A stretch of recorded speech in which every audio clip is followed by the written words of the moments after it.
রাসূলুল্লাহ নবী গো, শিকারী কুকুর যদি কোনো কিছু শিকার করে মালিকের জন্য নিয়ে আসে, তা কি খাওয়া জায়েজ হবে কিনা?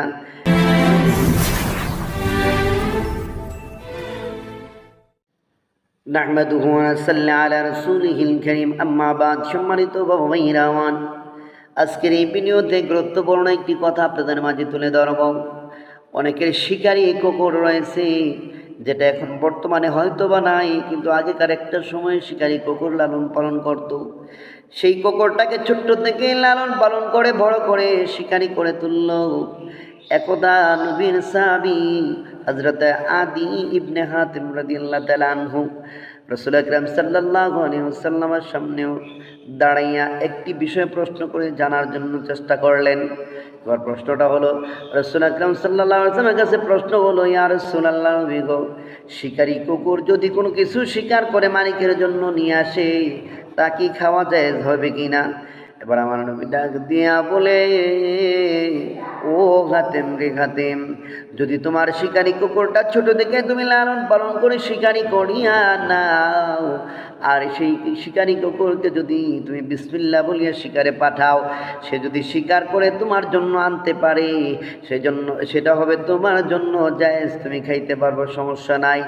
তবে আমার নবী ডাক দিয়ে বলে, খাতেমেরি, যদি ওই শিকারী কুকুর ওখান থেকে কিছু অংশ খেয়ে ফেলে, জেনে রাখবা ওইটা তোমার জন্য হালাল হবে না, হারাম। কারণ হইল ওইটা কুকুর নিজের জন্য শিকার করেছে, তোমার জন্য নয়। এই কথা শুনিয়া হযরতে আদি ইবনে হাতিম রাদিয়াল্লাহু তাআলা আনহু বলতেছি, ইয়া রাসূলুল্লাহ, বুঝে গেলাম শিকারী কুকুরের অংশটুকু যদি বিনা ক্ষত অবস্থায় আমার সামনে উপস্থিত করে, তার মানে বোঝা গেল আমার কুকুর আমার জন্য শিকারি করছে, সেই জন্য সেটা আমার জন্য খাওয়া যায় হয়ে যাবে। আর যদি কিছু অংশ সে খেয়ে ফেলে, তাহলে সেটা আমার জন্য নয়, সেটা তার নিজের জন্য।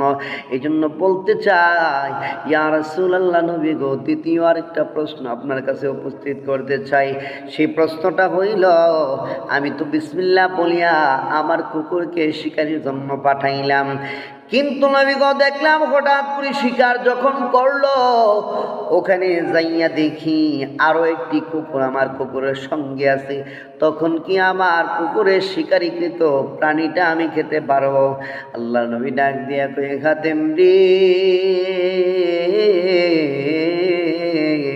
ও হাতেম, তুমি তো তোমার কুকুরটাকে বিসমিল্লাহ বলিয়া শিকার করার জন্য পাঠাইছো, কিন্তু অন্য আরেকটা কুকুর যখন ওখানে উপস্থিত হয়, জেনে রাখতে হবে ওই কুকুরটা তুমি পাঠাও নাই, বরঞ্চ ওই কুকুরকেও বিসমিল্লাহ বলিয়া পাঠানো হয় নাই। সেজন্য ওই কুকুরটা যদি এই শিকারের মধ্যে ছুঁয়ে দেয় বা শিকারে খায় বা শিকারের মধ্যে স্পর্শ হয়, তাহলে ওই শিকারিটা হারাম হয়ে যাবে। তবে জেনে রাখবা, আরেকটা কুকুর যদি তোমার কুকুরের সঙ্গে দেখো রে, ওই বস্তুটা তুমি খাইবা না, কারণ ওইটা হবে তোমার জন্য হারাম।